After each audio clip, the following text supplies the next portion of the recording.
بسم اللہ الرحمن الرحیم۔ انسانی تاریخ میں کوئی سماج ایسا نہیں گزرا جس میں لوگ ایک دوسرے سے اختلاف نہ کرتے ہوں۔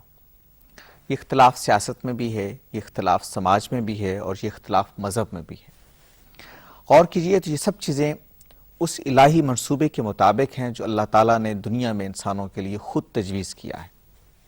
قرآن مجید میں 2 جگہ یہ بات کہی گئی ہے کہ اللہ تعالیٰ اگر چاہتا تو سب لوگوں کو ایک امت بنا سکتا تھا، لیکن اس نے ایسا نہیں کیا۔ اس نے دنیا کی زندگی کو جس آزمائش کے اصول پر قائم کیا ہے، اس میں لوگوں کو یہ انتخاب کا حق دیا ہے کہ وہ جو مذہب چاہیں اختیار کر سکتے ہیں، جو نقطہ نظر چاہیں اختیار کر سکتے ہیں۔ پھر یہی بات ایک دوسرے اسلوب میں قرآن نے بیان کی کہ مذہب کے معاملے میں کوئی تشدد نہیں ہے، کوئی سختی نہیں ہے، لا اکراہ فی الدین، جبر نہیں ہے مذہب کے معاملے میں۔ آپ کا اپنا انتخاب ہے، آپ جو چاہیں مذہب اختیار کر سکتے ہیں۔ غلط یا صحیح کا فیصلہ جیسے قرآن نے خود بتایا کہ اللہ تعالیٰ قیامت کے روز کریں گے، جب انسان ان کے ساتھ ان کا اجتماع ہوگا اور وہ اپنے نامہ اعمال کے ساتھ اللہ کے حضور میں پیش ہوں گے۔ سوال یہ ہے کہ یہ اختلاف اگر انسانی سماج کا حصہ ہے تو اس اختلاف کے ساتھ کیسے زندہ رہا جائے؟ کیا ہمیں اس تگ و دو میں لگے رہنا چاہیے کہ ساری دنیا کو ہم بالجبر اپنے مذہب پر، اپنے مسلک پر لے آئیں، یا جو حق ان کو انسانوں کو اللہ تعالیٰ نے خود دیا ہے ان کے اس حق کا احترام کریں؟ قرآن مجید سے یہ دوسرا راستہ میں معلوم ہوتا ہے۔ چنانچہ یہ بات قرآن نے کہی ہے کہ اگر لوگوں سے معاملہ بھی کرنا پڑے، بات بھی کرنا پڑے، تو اس کے لیے بھی آپ سملیرٹیز کو تلاش کریں گے، اختلاف کو تلاش نہیں کریں گے۔ اہل کتاب کے باب میں قرآن مجید نے کہا کہ یا اہل الکتاب تعالوا الی کلمۃ سواء بیننا و بینکم، اہل کتاب آؤ اس کلمے کی طرف جو ہمارے اور تمہارے درمیان مشترک ہے۔ اور پھر قرآن نے ہم کو یہ بھی نصیحت کی کہ جب ان سے گفتگو کرو، جب ان سے معاملہ کرو تو جادلہم باللتی ہی احسن، ان سے جب مجادلہ بھی کرو، گفتگو بھی کرو تو اس کو احسن طریقے سے کرو۔ اگر سب کچھ اتنا واضح ہے تو پھر کیوں ہے کہ آج ہمارے درمیان مذہب کی بنیاد پر اتنا اختلاف ہوتا ہے کہ ہم ایک دوسرے کی جان کے در پہ ہو جاتے ہیں؟ انسان مذہب کی بنیاد پر جب تقسیم ہوتے ہیں تو یہ تقسیم اتنی پھیلتی ہے کہ وہ ایک دوسرے کے لہو کے پیاسے ہو جاتے ہیں۔ پاکستان میں اگرچہ غیر معمولی اکثریت مسلمانوں کی بستی ہے، لیکن یہاں اقلیتیں بھی آباد ہیں، غیر مسلم بھی آباد ہیں۔ اور پھر یہی نہیں، ہم جب دوسرے ملکوں میں جاتے ہیں تو غیر مسلم اکثریت کے ساتھ ہم کو رہنا پڑتا ہے۔ سوال یہ ہے کہ مذہب اس معاملے میں کیا تجویز کرتا ہے، ہمارا دین اس بارے میں کیا کہتا ہے، بین المذاہب ہم آہنگی کا تصور کیا ہے، اور ہم اپنے دین کی تعلیمات کی روشنی میں کیسے اس کو پرسو کر سکتے ہیں، اس کی طرف جا سکتے ہیں، اس کو سمجھ سکتے ہیں۔ یہ آج فیضان رمضان کا خصوصی موضوع ہے، جو نشریات کا عنوان ہے جو آپ ہر روز دیکھتے ہیں، افطار نشریات، عصر کے وقت سے لے کر مغرب تک۔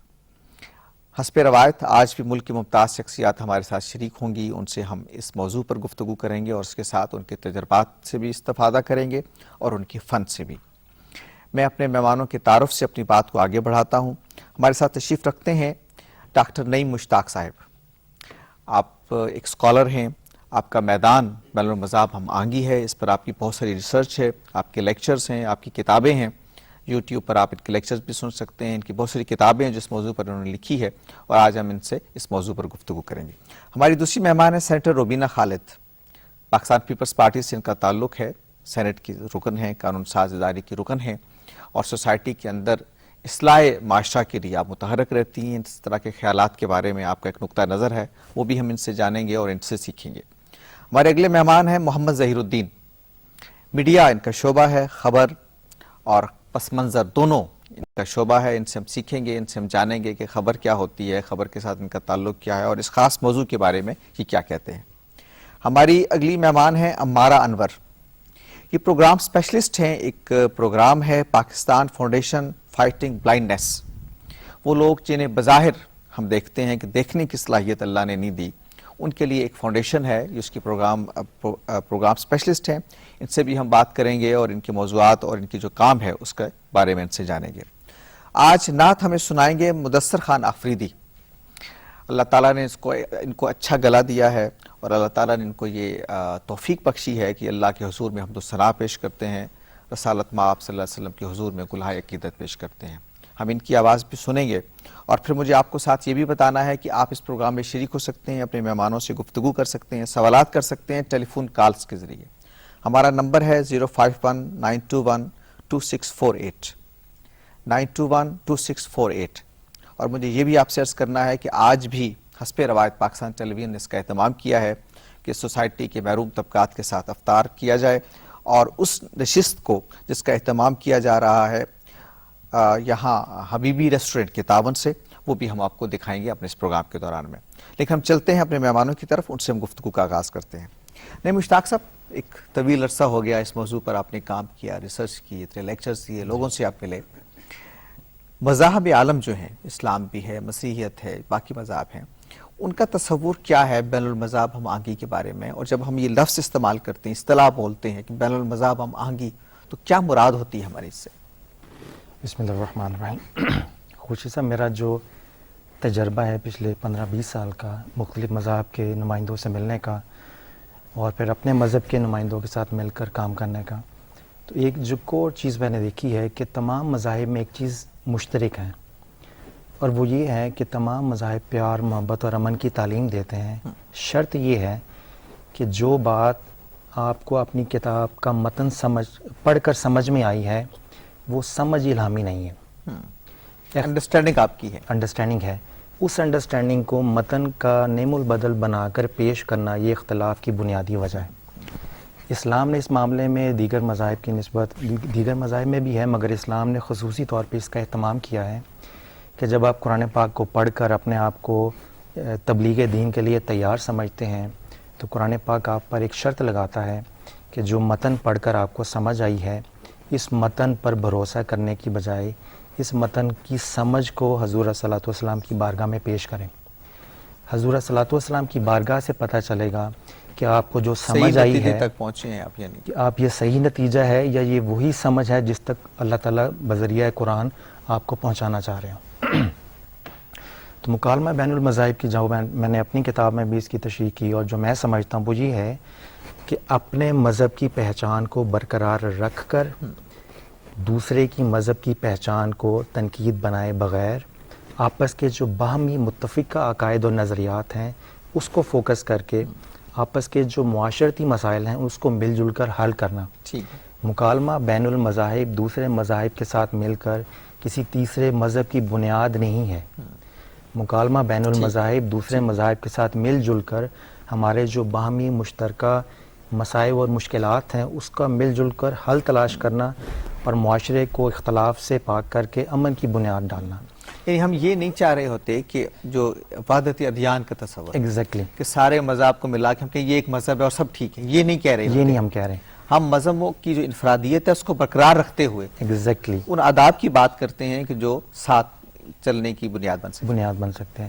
اور اس کی واحد یہ ہے کہ دیکھیے مصیبت آتی ہے، زلزلہ آتا ہے. اب زلزلے کا کوئی مذہب تو نہیں ہے کہ وہ صرف مسلمانوں کے گھروں کو پروٹیکٹ کر کے مسیحیوں کے گھروں کو گرائے گا.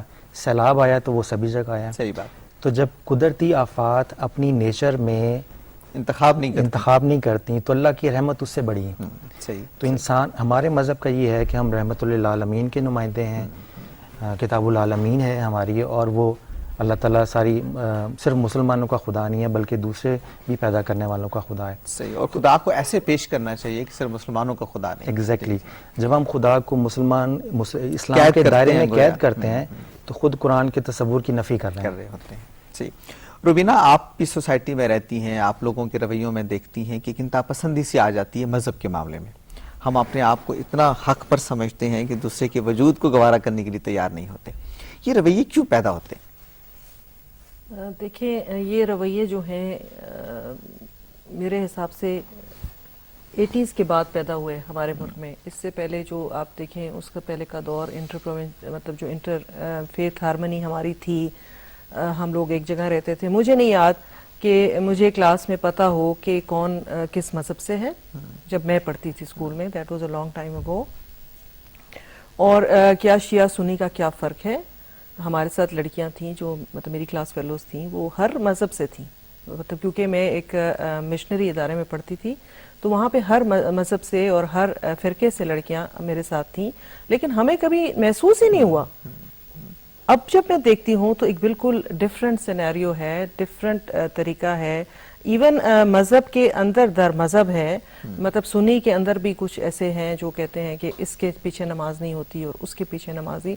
پہلے ایسی چیزیں نہیں تھی, مسجدیں بھی ایک ہی تھیں, جس نے جس طریقے سے نماز پڑھنی ہوتی تھی وہ اس طریقے سے پڑھ لیتا تھا. تو ابھی آئی ڈونٹ نو کہ یہ کیوں, اور یا تو کانشیسلی کیا گیا ہے, ہمارے اندر فرقہ واریت کو پھیلایا گیا ہے. مطلب ہم تو دوسرے مذہبوں کی بات تو بعد میں کریں گے کہ ان کے ساتھ کیسے ہماری ہارمنی ہوگی, پہلے تو ہمارے اپنے مذہب کے اندر ہماری ہارمنی نہیں ہے, جس کی وجہ سے اس وقت ملک جو ہے وہ انتشار کا شکار ہے. بہت سارے مسائل جو ہیں اسی وجہ سے ہیں.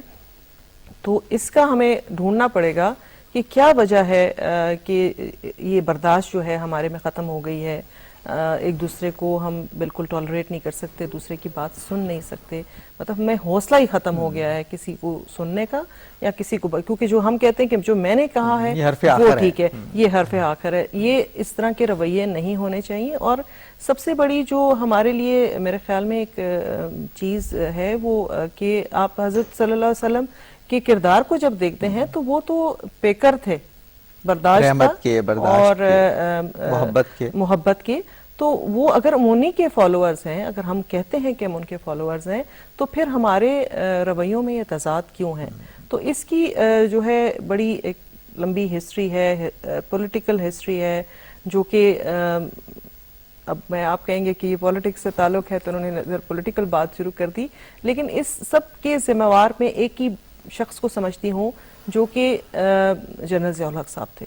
اگر جنرل ضیاء الحق صاحب اس ملک میں نہ ہوتے تو شاید یہ ملک اس وقت ایک امن کا گہوارہ ہوتا اور یہاں پہ پیار و محبت ہوتا. اس فہرست کو اگر آپ چاہیں بہت لمبا کر سکتے ہیں, اگر وہ بھی نہ ہوتے تو بہت اچھا ہوتا, وہ بھی نہ ہوتے تو اور اچھا ہوتا.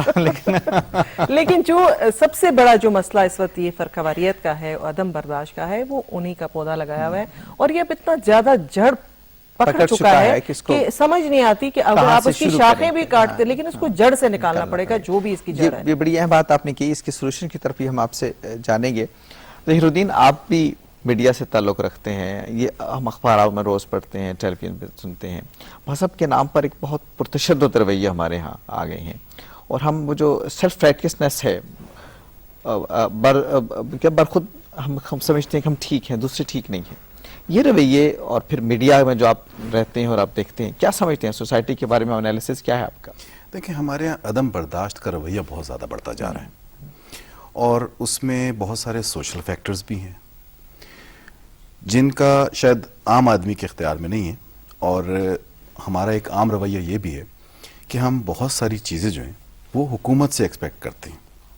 فار ایگزامپل, آپ کہیں بھی مارکیٹ میں, کسی اسکول میں, کسی کالج میں, کسی دفتر میں, کہیں بھی چلے جائیں, ان کے پاس جو بھی مسئلے مسائل ہیں ان کا حل وہ حکومت سے ہی چاہتے ہیں, اپنے طور پہ نہیں کرتے. آپ عام ہماری زندگی میں دیکھیں کہ ہم گاڑی میں آتے ہیں, ٹریفک میں دیکھتے ہیں وہاں بد نظمی ہے, اس کی ذمہ دار حکومت. ہم اپنے آپ کو نہیں دیکھتے, ہمیشہ دوسرے کو بدلنے کی کوشش کرتے ہیں, اپنے آپ میں تبدیلی نہیں لاتے. ہمیشہ کوشش کرتے ہیں کہ دوسرے لوگوں میں تبدیلی لائیں. ذمہ داری دوسروں پر ڈالتے ہیں. خرابی کی ذمہ داری بھی اور ٹھیک ہونے کی ذمہ داری بھی دوسروں کی ہے. ہم خود نہیں ٹھیک ہو سکتے, ہم اپنے آپ کو نہیں بدلیں گے. اس کی میں آپ کو ایک اور وجہ بھی بتاؤں. جب میں اسکول میں تھی, اگر آپ کو بھی یاد ہوگا, تو ایک سبجیکٹ پڑھایا جاتا تھا جس کو ہم کہتے تھے سیوکس. آئی ڈونٹ نو کہ اس کو اردو میں کیا کہتے ہیں. وہ اب آپ کے سلیبس میں نہیں ہے. دیکھیں, ڈیوٹی ہمیں صرف بتایا جاتا ہے کہ ہمارے حقوق کیا ہیں. حقوق اور جو ہوتے ہیں اس کے ساتھ آپ کی کچھ فرائض بھی ہوتے ہیں. فرائض ہم نے انفارچونیٹلی کسی کو نہیں بتایا کہ اس کا کیا فرض بنتا ہے. ہم صرف اپنے حقوق کی بات کرتے ہیں اور فرائض ہم بھول جاتے ہیں. تو اگر یہ سلیبس کے اندر بھی کچھ تھوڑا بہت کام کیا جائے تو میرے حساب سے جو یہ بات کر رہے ہیں بالکل ٹھیک کر رہے ہیں کہ مطلب سب کچھ حکومت کے سر پہ ڈال دینا اور خود بری الذمہ ہو جانا کہ میرا تو کوئی کام نہیں ہے, میرے تو حقوق بنتے ہیں کہ مجھے سب چیزیں ملنی چاہیے لیکن میں نے کچھ نہیں کرنا. اور سوشل چینج تو ظاہر اور فیکٹر ہیں جس کی تحت آتی ہے, ان پہ ہم بات کریں گے. لیکن امارا ہمارے ساتھ ہیں. امارا, ایک تو آپ یہ بتائیے کہ اس وقت جو کام آپ کر رہی ہیں اس کی کیا نوعیت ہے؟ دراصل اس وقت جو کام پاکستان فاؤنڈیشن فائٹنگ بلائنڈنس کر رہی ہے اس کا فوکس بلائنڈ لوگوں پہ ہے. 1988 سے کام شروع ہوا اور اس میں جو بیسک بنیادی جو فوکس ہے وہ ان کی ایجوکیشن کے اوپر ہم لوگوں نے کیا ہے. کیونکہ آپ کو پتہ ہے ایجوکیشن ان جنرل اور بلائنڈ لوگوں کے لیے ان پرٹیکولر پاکستان میں بہت مشکل ایک انیکسیسیبل تھی.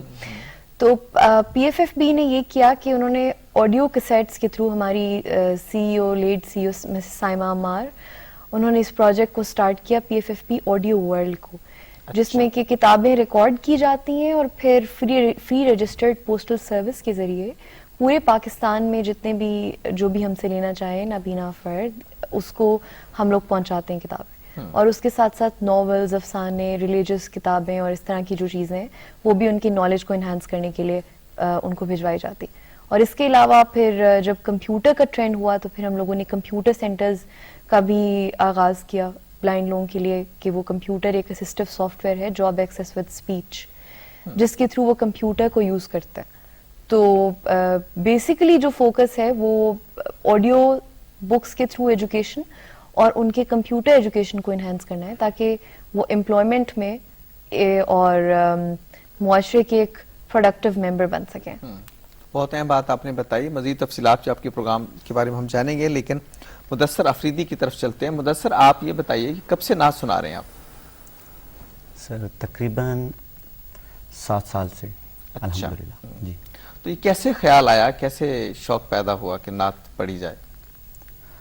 الحمدللہ کالج کے بعد میرے استاد محترم ہے صادق صاحب, انہوں نے مجھے نعت شریف کی طرف متوجہ کیا. انہوں نے دعوت دی کہ آپ نعت شریف پڑھیں. تو کچھ آپ ہمیں ارشاد کیجئے اس وقت. کچھ جی, میں دعائے کلام سے آغاز کروں گا.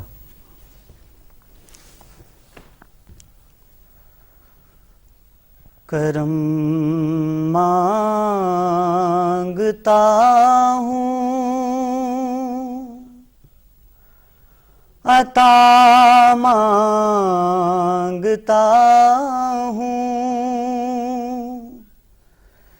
الہی میں تجھ سے دعا مانگتا ہوں, کرم مانگتا ہوں, عطا مانگتا ہوں, الہی میں تجھ سے دعا مانگتا ہوں. ہوا ہے نہ مایوس تیرا سوالی, نہیں تیرے در سے گیا کوئی خالی.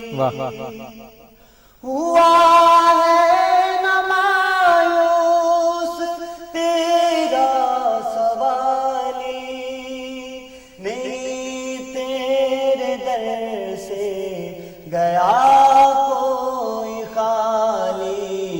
سارے جمع ہیں تمہاری خاطر, یہ سارے جمع ہیں تمہاری خاطر, میں سب کی طرف سے دعا مانگتا ہوں, کرم مانگتا ہوں, عطا مانگتا ہوں, الہی میں تجھ سے دعا مانگتا ہوں. بہت شکریہ, بہت شکریہ مدثر. مدثر کے ان نعتیہ اشعار کے ساتھ ہم جا رہے ہیں ایک وقفے کی طرف اور حاضر ہوتے ہیں خبریں سننے کے بعد, ایک وقفے کے بعد.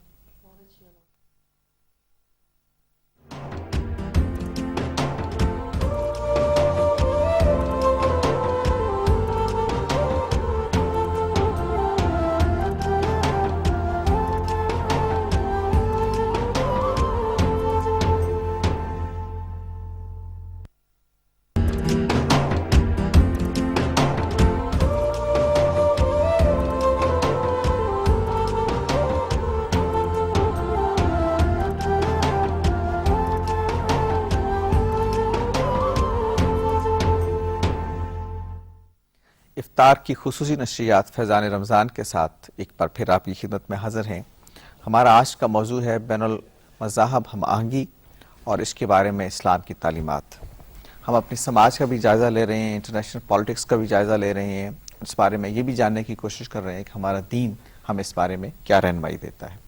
روبینہ خالد صاحبہ, آپ سوسائٹی میں متحرک رہتی ہیں, سیاست ظاہر آپ کا میدان ہے, کچھ گلوبل پالیٹکس کے بھی اثرات ہیں جو شاید پاکستان پر بہت پڑتے ہیں. ہمارا جو ورلڈ ویو ہے وہ لوکل سے زیادہ عالمی ہوتا ہے. ہم جب بھی گفتگو کرتے ہیں تو عالمی پالیٹکس کو زیادہ پیش نظر رکھتے ہیں. ہمارا ورلڈ ویو زیادہ میرا خیال وہی تو ہم ہے غلطی ڈیولپڈ کرتے ہے. میرے میں جو خیال چیز جی آپ سے جاننا چاہتا ہوں کہ دنیا میں کہا جا رہا ہے کہ جیسے اسلام ورسز ویسٹ کوئی لڑائی ہو رہی ہے یا اسلام versus rest of the world ایک لڑائی ہو رہی ہے, کیا یہ پرسیپشن جو ہے انٹرنیشنل پالیٹکس کے کانٹیکس میں درست پرسیپشن ہے, اور ہمارے یہاں جو اس کا امپیکٹ ہے وہ کیا ہو رہا ہے؟ دیکھیے, وہ لڑائی تو اگر ہوگی فیوچر میں ہوگی, اس وقت تو میرے خیال میں نہیں ہے. تو لیکن اس وقت ہمارے ملک کے اندر جو مسائل ہیں وہ ہمارے اپنے ہیں. اٹ از اباؤٹ ٹائم کہ ہمیں یہ ایکسیپٹ کر لینا چاہیے کہ سارے مسئلے جو ہیں یہ ہمارے اپنے ہیں, بجائے کہ ادھر ادھر الزام لگانے کے.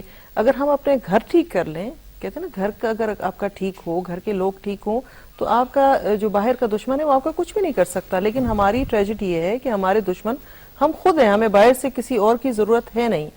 آپ جو بات کر رہے ہیں, میں آپ کو پہلے بھی کہا کہ میں نے مشنری اسکول میں اپنی تعلیم جو تھی انیشیل جو کی, تو جب ہم میٹرک میں مجھے یاد ایگزام دینے جاتے تھے تو ہماری جو سسٹر ایگنس ہوا کرتی تھی وہ کینڈلز جلا کے جتنی دیر ہم پیپر دیتے تھے وہ اتنی دیر وہ چرچ میں بیٹھی رہتی تھی. ہمارے اسکول کے ساتھ ہی چرچ تھا. اچھا, میں آپ سے گفتگو جاری رکھتا ہوں. کالر ہے, ہم ان سے ذرا بات کر لیتے ہیں. السلام علیکم. وعلیکم السلام, کیا حال ہے سر؟ ٹھیک ٹھاک جی ہے؟ اللہ کا شکر, آپ سنائیے. ٹھیک ہیں, کہاں سے بول رہے ہیں؟ میں کوئٹہ سے بات کر رہا ہوں, شیر زمان گجر. جی جی شہرزمان صاحب, کیسے ہیں آپ لوگ؟ اللہ کا شکر. کوئٹہ میں بھی گجر ہوتے ہیں؟ ہارمنی. میں نے کہا کوئٹہ میں بھی گجر ہوتے ہیں؟ جی سر بہت زیادہ ہیں کوئٹہ بلوچستان میں, بلکہ سارے بلوچستان. اچھا جی جی, آپ بتائیے آپ کا سوال. جی سر ماشاءاللہ بہت اچھی آپ لوگوں نے بہت اچھا ٹاپک رکھا ہے آج کا. تو اس سلسلے میں میری ایک وہ ہے چھوٹی سی کوشچن ہے, بلکہ میرے ویوز ہیں کہ اب ہم بینگ اے مسلم جو ہے نا, ہم لوگ آپس میں جو ہے نا متحد نہیں ہیں, اور اس پہ جو ہے نا ہم آپس میں ایک دوسرے سے لڑ رہے ہیں اور ایک دوسرے کے جو ہے نا اگینسٹ ہم کام کر رہے ہیں, چاہے وہ زبان کی بنیاد پر ہو, چاہے وہ فرقے کی بنیاد پر ہو, چاہے جو ہے نا وہ علاقے کی بنیاد پر ہو. تو پھر ہمارا ٹاپک جو ہے ہم انٹر فیتھ ہارمنی کی جو بات کرتے ہیں تو وہ جو ہے نا بے مقصد ہو جاتی ہے, کیونکہ سب سے پہلے تو ہمیں آپس میں جو ہے نا تمام مسلمانوں کو اور پاکستانیوں کو ایک ہونا چاہیے. تو اس سلسلے میں جو میڈم روبینہ صاحبہ ہیں, انہوں نے بھی بہت زبردست ایک پوائنٹ ریز کیا تھا پہلے. چونکہ ہم چھوٹے تھے, ہمیں ویسے یاد ہے کہ ہمارے یہاں پر جو ہے اس قسم کی جو ہے ہیٹریڈ اور یہ نفرتیں ایسی چیزیں نہیں تھی. لیکن جیسے وہ جو ہے نا جنرل ضیاء صاحب پہ جیسے انہوں نے بتایا تھا, تو واقعی اس کے بعد سوشل چینج آ گئی ہمارے بھی دیکھا ہم نے, اور اس طرح جو ہے نا مختلف لوگوں میں جو ہے نا ہیٹریڈ ڈیولپ ہوئی. تو اس سلسلے میں آپ لوگ کیا سجیسٹ کریں گے, کیا آپ کہیں گے؟ آپ بہت شکریہ گجر صاحب. Thank you. گفتگو وہی ہے جو آپ ابھی کر رہی تھی, آپ ابھی ذکر کر رہی تھی اپنی مشن اسکول میں جب آپ پڑھتی تھی. تو یہ میں کہہ رہی ہوں نا کہ بالکل ہی ان کو کہہ دینا کہ جو ویسٹ ہے بالکل ہی وہ ٹھیک نہیں ہے اور ہم بالکل ٹھیک ہیں, تو یہ چیزیں ختم ہو جانی چاہیے. جو ہماری غلطیاں ہمیں خود درست کر لینی چاہیے, اور اگر کچھ چیزیں ہم سمجھتے ہیں کہ وہ ہمیں غلط پرووائڈ کر رہے ہیں تو ان کو نہ ایکسیپٹ کریں. تو لیکن یہی کہ یہ فیصلہ ہم نے خود کرنا ہے, جو چینج تبدیلی لانی ہے وہ ہم نے خود لانی ہے. باہر سے کوئی نہیں آئے گا ہماری ہیلپ کرنے کے لیے.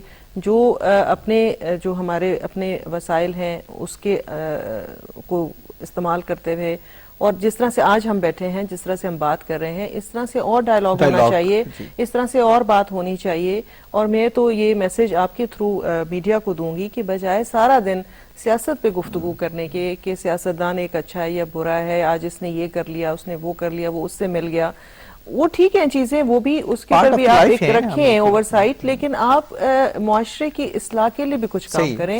اور یہ بہت بڑا ایک جو ہے آپ کا میڈیا ایک بہت بڑا ٹول ہے, ایک بہت اس کو استعمال کیا جا سکتا ہے یہ معاشرتی تبدیلی لانے کے لیے اور اصلاح کرنے کے لیے. تو میرے یہ امید ہے کہ شاید اگر یہ سنیں وہ اور مطلب صرف ریٹنگز کے لیے نہ جائیں. اور میرے حساب سے دیکھیں جیسا ابھی انہوں نے فون کیا تو پبلک بھی چاہتی ہے کہ وہ اچھی باتیں سنیں, کوئی پازیٹیو باتیں سنیں. تو آپ جب پازیٹیو باتیں سنیں گے تو آپ فیوچر کے بارے میں سوچیں گے, اچھا پاکستان جو فیوچر سوچیں گے, امید کی کرن دکھائیں لوگوں کو.